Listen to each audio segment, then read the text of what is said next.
In 2018, Juul dominated the world, owning 70% of its market. However, this was not meant to last, as its steady decline and rising competition has made Juul fall obsolete. So what happened? Juul Labs is an American electronic cigarette company that blew up between 2016 and 2019. Founded by Adam Bowen and James Monsees, it blew up after a large social media marketing campaign. But before we get into that, we need to start at the beginning. The story of Juul began more than a decade ago, when two smokers, Mr. Monsees and Adam Bowen, became friends over cigarette breaks as graduate students at Stanford University. During those many chats, the two eventually became close, to the point of sharing business ideas with one another. The result of these many chats eventually became Juul, an e-cigarette that would give smokers the nicotine they craved, but without the cancer-causing substances that came from burning tobacco. At the time, it was called Plume, and 2 years later, in 2007, they started the company. Initially, the target market for Plume was supposed to be smokers, older people that wanted to get away from the harmful substances cigarettes contained. But right from the jump, there was a major hurdle.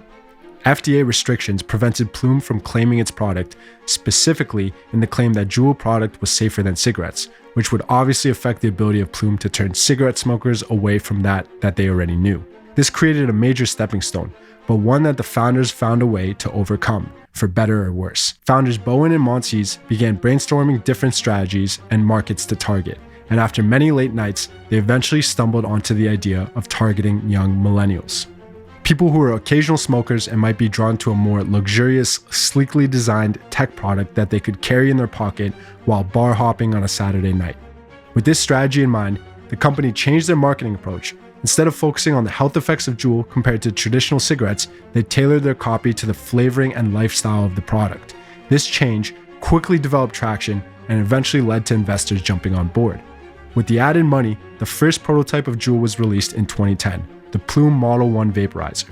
But after a couple of years, it became clear that this was not catching on. The biggest complaint? Not enough nicotine. In early 2015, the company sold the Plume brand to the industry it had been taking on, Japan Tobacco International, a cigarette company that had bought a minority stake in Plume in 2011, with a plan to market the device abroad, and in early 2015, it acquired the rights to the brand. As part of the deal, Plume executives were to invest in the marijuana market as well, and so they renamed their company Pax Labs for the Privacy Pax vaporizer that they had introduced in 2012, a device that was quickly gaining a following among cannabis users as more states legalized marijuana. But the company wasn't just going to abandon e-cigarettes. In fact, after years of doing nothing, it stumbled on a breakthrough. The engineers at Pax Labs had discovered a way to substantially increase the nicotine levels in the next prototype, and as a result, they called it Juul. With the product revamped and ready to go, the company turned its attention to marketing, with a focus on targeting its new younger audience. They spent millions purchasing ad spaces in 17 Magazine, Nick Jr., and gaming sites, along with many others. But before we go any further, another question must be answered. How exactly did Juul become a worldwide phenomenon, sweeping through college campuses and whole countries alike? Let's dive deeper into their marketing strategy and find out. Tip 1. Social media and ad campaigns. In Juul's early days, the company promoted themselves brilliantly through free samples. The idea being, get people to try a product, get them hooked, and watch them return over and over again to get new pods. To this end, Juul gave away free products and allowed teenagers to try various flavors. They would create free pop-up events in large metropolitan areas, always featuring popular brands and actors. You can akin these to large-scale parties or raves, themed with specific colors and settings. For example, at Sundance Film Festival in 2018, Juul had celebrities Nicolas Cage, Elijah Wood, and members of the Imagine Dragons photographed at their Juul lounge with Juul products. The company also used email invitations and social media posts to spread their brand. The initial campaign highlighted attractive people dressed in colorful clothing using youth-themed music to first introduce teenagers to Juul, the key being to focus on positivity. Juul's campaign highlighted attractive, healthy people and designed an image that centered around uplifting content. It was a status symbol, something that could be used to make you more popular, or at least that was the idea. Once a following was created, Juul began using social media influencers, people on social media with large followings, to promote their brand and inspire sales. They used YouTubers like Donnie Smokes, who reviewed their products, or Christina Zayas, paying her $1,000 for one blog post and one Instagram post. Pax then hired a PR agency called Grit Creative Group, a marketing agency that called itself an authority on millennial culture, to secure influencer guests for their many Juul launch parties. In addition, Juul gifted a network of 300 New York and Los Angeles influencers free Juul products for the event. The list included movie star Leonardo DiCaprio, who had already been photographed vaping other e-cigarettes, and model Bella Hadid. It's crazy to think about because at the time Juul launched in 2015, Hadid had almost 1 million Instagram followers, and at 19, she was only barely able to legally purchase an e-cigarette in most states. But the brilliance behind the campaign was what they actually did at the parties. Along with giving people free drinks and a good time, all feelings these attendees would then associate with the product, at this event, Juul gave launch party guests the chance to pose for a professional photographer and made it a challenge where those photographed had a chance of potentially appearing on Times Square billboard, giving people an incentive to want to pose and post about these events. After the party, social media platforms were flooded with photos of young, attractive people holding drinks and puffing on Juuls. Their photos hashtagged with #vaporized. Juul's official accounts posted some photos too. The party was a resounding success, and with the huge influx of new users, they didn't stop there. Juul set off on a 6-month sampling tour where they traveled around North America and threw parties in heavily concentrated urban areas. Juul branded containers popped up at concerts, clubs, rooftop bars, and influencing people inside with bright colors and the promise of free products. The parties would feature a flavor bar where guests could try tobacco, mint, fruit, or creme brulee Juul pods, which brings us to our next point, the flavors. For years, tobacco companies have been using cigarette flavors that would appeal to young people. Marketing-wise, this makes sense. Youth e-cigarette users have cited flavors as the main reason why they began using e-cigarettes. So to appeal to this younger demographic, Juul offered a variety of original flavors, including tobacco, mint, mango, cucumber, creme brulee, and fruit punch. Juul emphasized these flavors in their marketing copy. The focus on a limited amount of classic flavors was a huge success, as the paradox of choice is such that when you give people too many options, they always feel negative as they don't know whether it's the right choice.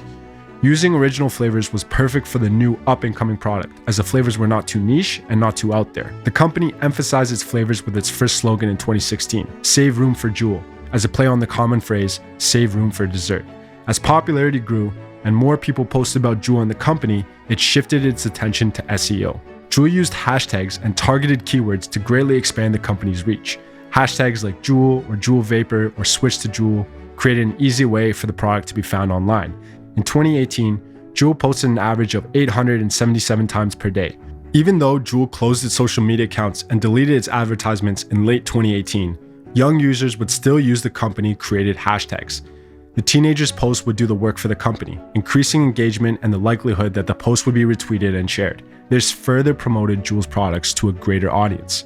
As a result, Juul created a dynamic that had their customers promoting their products to new customers for them through viral social media posts. Oh, and this was all without paying. But the big reason why Juul took off in the first place is because of the product's design.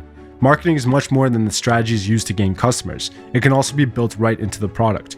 Juul's design was deliberately modeled after a USB stick, with a sleek black look that gives off the impression of efficiency. The slim design appealed to impressionable teens and young adults. It had an upper-class image, one that would make anyone associated with it fall into that elite status class. This made people want to get into the group and be associated with that image, to be in the know. All these factors caused Juul to grow and grow until college campuses and high schools around the world puffed on Juuls alike. And for 2 years, the company was at its peak, owning 72% of the market share for nicotine products in 2018. But unfortunately, cracks began to emerge. The rapid downfall of Juul began in 2019, when shortly after the tremendous success, Ad Age published an article in which a spokesperson from the Campaign for Tobacco-Free Kids voiced concerns about Juul's marketing targeting a younger audience. We're seeing more and more irresponsible marketing of unregulated products such as e-cigarettes, the spokesperson said. With this wake-up call, you'd think the executives would start to take notice. However, instead, they insisted they didn't want the products to appeal to kids, or even be perceived as appealing to kids.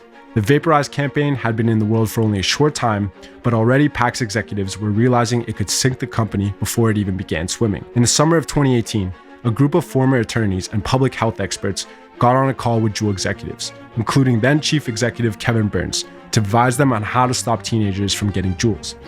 The call, which has not previously been reported, did not go well, especially when Grant Woods, the former Attorney General for Arizona, told Mr. Burns to dump the company's flavored nicotine pods because of their appeal to a younger audience. And eventually the call ended with, "I'm going to sue you." Juul CEO Mr. Burns took the position that they were not marketing to minors, and so the flavoring wasn't an issue. But soon, all hell broke loose, as the FDA seized hundreds of documents on Juul's marketing tactics from the company's San Francisco headquarters, doing so by showing up unannounced. As a result, Juul began facing an ever-growing pile of lawsuits from parents, schools, countries, and states. In late 2019, early 2020, when a marketing campaign was run advising against vaping, and specifically because of the risk of developing popcorn lung as a result, Snapchat, Instagram, and YouTube was suddenly flooded with stories of teens that had nearly lost their lives thanks to the product, creating lasting damage to the reputation of the brand that they would never be able to recover from. In addition to the FDA, the Federal Trade Commission and several states are investigating the company. All this is bad enough, but it is also still waiting for federal health officials to completely clear its device and nicotine pods from the mysterious vaping-related illness that emerged 2 years ago, making almost 2,300 people seriously ill and killing 47 others. All of this means that the FDA is likely to make it very challenging for Juul to obtain the necessary clearance to stay on the market. Now, all this obviously contributed toward the downward spiral of Juul. But once down, another threat is what wiped them out completely: competition. As Juul's empire collapsed, more and more vape brands were on the rise. No names with new unique flavors, disposable ones for people that wanted to quit or not pay the hefty amount for a full $70 device. Even with that said, recently Juul was given temporary reprieve to keep selling its e-cigarettes from the FDA, so not all is completely lost. And it remains to be seen if this is a legitimate health claim or a marketing campaign run by big cigarette companies to destroy their competition. At this rate, we may never find out.